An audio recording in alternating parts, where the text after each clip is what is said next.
Good morning, everyone. I thought I'd come on and show you my bullet journaling and how I've started my first one. So, if anybody is interested in starting one, I'm using this notebook, and it is really just a basic notebook from Walmart. I got it on clearance for $2.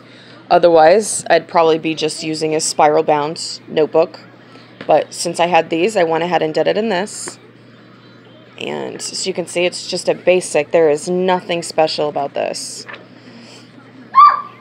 So I went in, that's Seraphim. So I went in and I started with the index so that I would be able to keep track of stuff, but I'd be able to find it as well. I'm notorious for writing a lot of stuff down in a big notebook and then not being able to find it where it's at in there. I know that it's in this one, but I can't find it. It takes me 3 days. So we've done it color-coded with my bookmarks. Most people go down and they number these, each page. I have a tendency to rip pages out. Seraphim sometimes will rip pages out. The cat eats pages sometimes. I know, I've got a zoo here. So I thought that it'd be best to do it this way, and then I can always just flip back to here and decide, okay, I want to do an inspirational page, bookmark it, do an inspirational page, and then when I get there, look, I've got a nice little surprise. So, there's that. Here's my key, which I use it. It's pretty simple, but it's not as shorthand as it could be. Now, I don't use mine for a really shorthand bullet journal keeping, so it does for me, but if you want to keep something that's more streamlined, please stop jumping. If you want to keep something more that's streamlined, they've got tons of videos on a great way to set up the key that way. So then you get into just your dailies, which is just, my to-do list, self-care stuff to do, just little notes, just doodling down here, doodling over here, just something really, we need color, to engage and keep me going. I've got, here's my May cover, my first one. You can see this is supposed to be, well, there you go, glitter. I got a new glitter glue, so I thought I would try it out, and it looks very messy. I took my hand at drawing some flowers that I saw online. So, there's that. Very messy, but hey, it was my first shot, so I'll take it. So then you get into more dailies. If it's a rough day, like this one, I've got a lot of journaling in there. So it's not just the to-do, but the journaling as well. Here's my first bookmark, which is the color coding that I was talking about. And hello, the cat was here and Seraphim was here.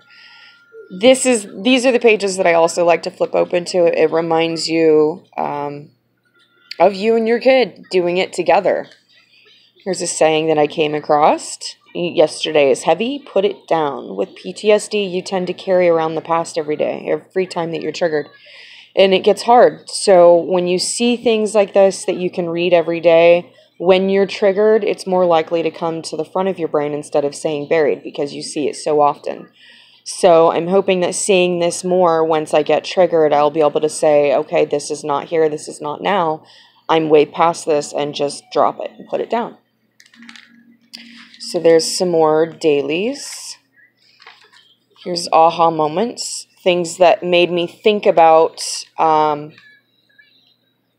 situation differently. Things to make just my thought process different, and that thought process was more in line with the way that I needed to be going. So it's something that I wanted to come across again.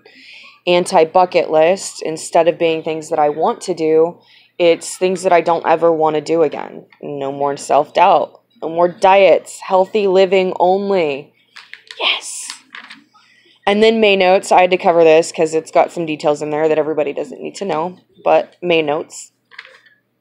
PTSD tracker. And I've got a more colorful, artsy one that I'm going to put in here. The one that I had before was simply numbered for the day of the month. And then it listed the symptoms that I experienced that day and that night. And it was very boring. It was very mundane and felt like a chore. So I thought maybe if I did it more of a colorful chart type way, then it would be something that would be more fun to do. It would help pull me out instead of sink me further in. gratitude page for those days that are really hard. I've got Josh on here and all of the little things that I'm grateful for, and my daughter and my church. And it's really amazing when you sit down to say, I'm grateful for this person, and list the things that you're grateful for, your brain will go blank, because I could fill one page with the things I'm grateful for each one. So you'll see later what I did to kind of prevent that brain fog of not being able to say the things that you're grateful for. It's good to be able to see that stuff visually. So when you go back and you go into more dailies, sometimes I don't do much, and I can go back and I can record my mood. You know, I can reflect back on what was happening that day. Was it a busy day out of the house? Was it a stressful day? Was it a day full of triggers? And then I can list that. So it also is something that I can take into my doctors and say, these are the experiences that I'm going through. These are the symptoms that I'm having. And this is what I'm finding that helps. And this is what I'm finding makes it worse. So then you go back, more weekend. This is that pocket that I made. Not very cute back here, but we'll get there. So it's really, you saw the gratitude page, and this is really why I created this pocket. I found a video online, but it's just a little pocket. Here's the hearts for the gratitude page. So that when I'm out, because I take this with me, when I'm out and I find something that I want to be grateful for and remember it, I can write it down right then. I can put it back in here or glue it right there. The second side has just little slips of paper. And this is just a piece of color construction paper. Nothing special, just cut and folded in certain ways. And they've got tons of videos on YouTube.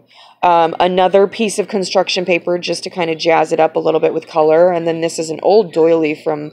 oh, geez, I don't even know where she got it. I'm sure she doesn't even remember where she got it. Part of my mom's crafts. So this is the reason that I wanted to go with thicker storage with the paperback, because this is a little bit thicker. And as you'll see when you flip, you'll have to pin this to keep the page down until you get further back, which is not a problem. I intended to do that. But then I can flip back here and I can make another little pocket. I can make a full page pocket.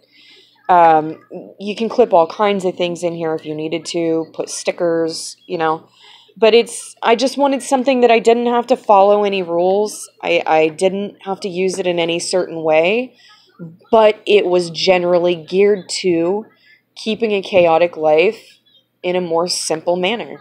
But there you have it. It really is just a notebook. So if you guys have any ideas, any tips, tricks for me, please let me know. I love learning new ideas, and as I come across them, I'll share them with you. You guys have a wonderful day.